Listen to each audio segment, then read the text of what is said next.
Halo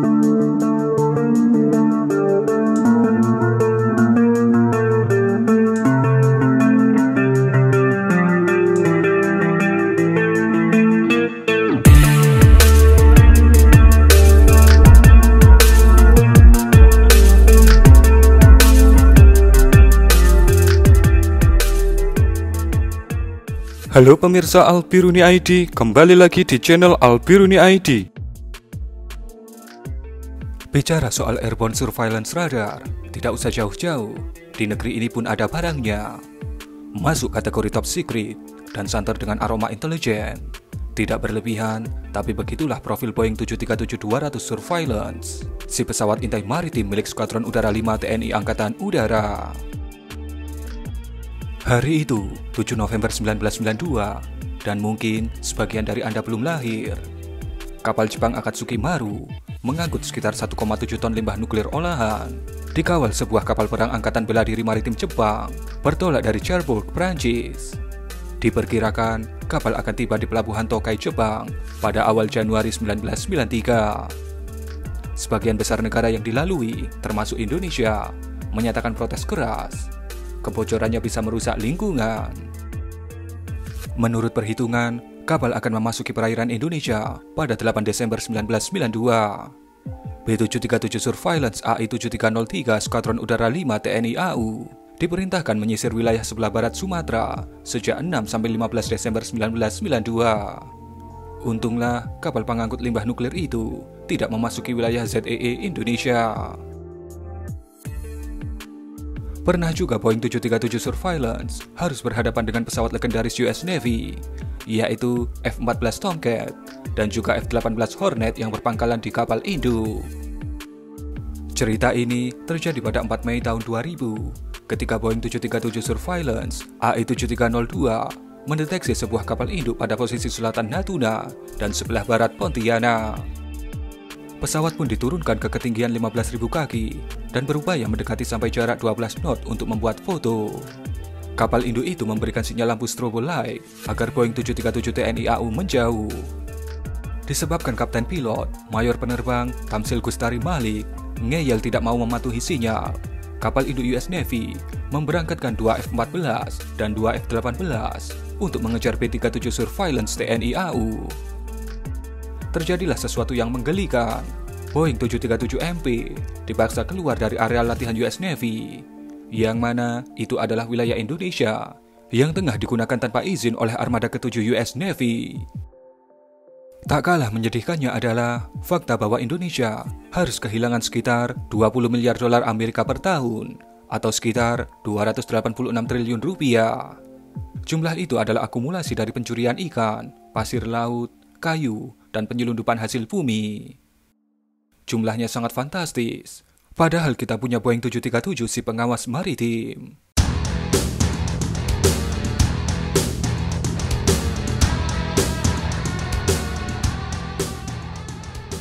Tanpa bermaksud menghiperbolakan situasi, tapi kenyataan seperti yang baru saja kita ceritakan, bisa saja sewaktu-waktu kembali dihadapi oleh Skuadron Udara 5. Namanya juga pesawat surveillance.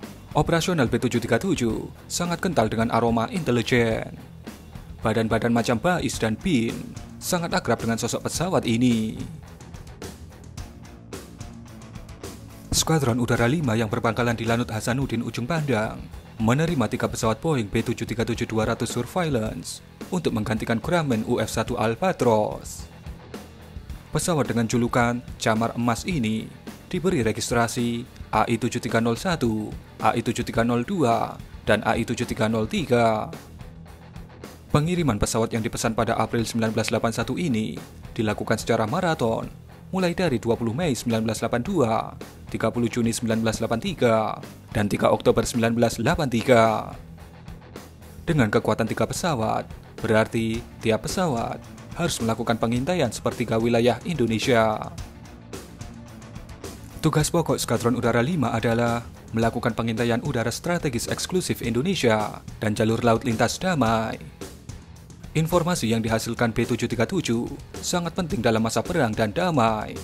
Kegiatan eksploitasi informasi dalam hubungannya dengan air power terdiri dari 3 hal, yaitu informasi, reconnaissance, dan surveillance. Hubungan ketiga faktor ini dengan intelijen sangat erat. Akhir dari informasi yang diproses pihak intelijen menjadi akses intelijen.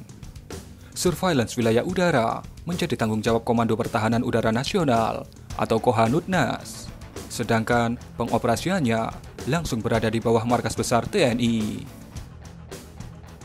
TNI memiliki sumber surveillance darat, laut, dan udara. Sayangnya, kemampuan ini belum digodok dalam suatu wadah sistem pengamatan udara terpadu nasional atau National Integrated Air Surveillance Systems. Tiap angkatan bertindak terpisah, padahal muaranya sama, yaitu Mabes TNI. Namun, program terintegrasi ini bisa dirintis dengan mengaktifkan organisasi, mengubah doktrin, dan merancang berbagai alternatif sistem dengan memanfaatkan BUMNIS, alias BUMN Industri Strategis. Maritime Surveillance dilakukan oleh Badan Koordinasi Keamanan Laut atau Bakorkamla, Komando Operasi TNI AU-2 atau Koopsau 2, dan badan-badan sipil. Selain Skadron Udara 5, penerbangan TNI AL di Lanut Juanda, Surabaya juga mengoperasikan pesawat intai taktis N2224 Nomad Search Master B serta NC212.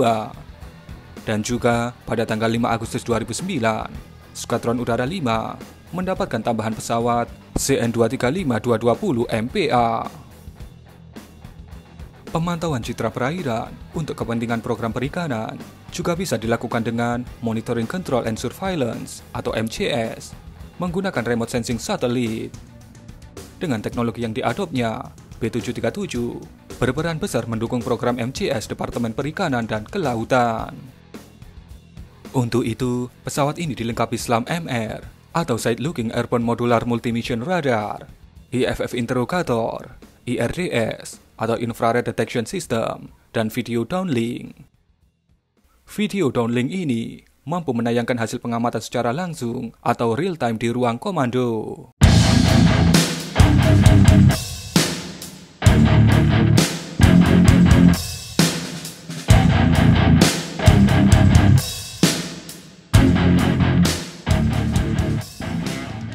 Hasil surveillance pesawat Boeing B737 Skadron Udara 5 ini tidak dapat dipungkiri merupakan pasukan yang amat berharga bagi kepentingan bangsa dan negara. Pertanyaan yang timbul, apakah teknologi surveillance yang dimiliki telah dimanfaatkan secara maksimal untuk pengawasan maupun pengamanan terhadap semua objek bergerak di permukaan zona ekonomi? Atau perlukah kita menambah armada pesawat surveillance lagi? Atau kita upgrade ke yang lebih advance? Misalkan menuju ke P-8A Poseidon. Itulah sedikit cerita dari pesawat surveillance milik Indonesia. Berikan komentar Anda.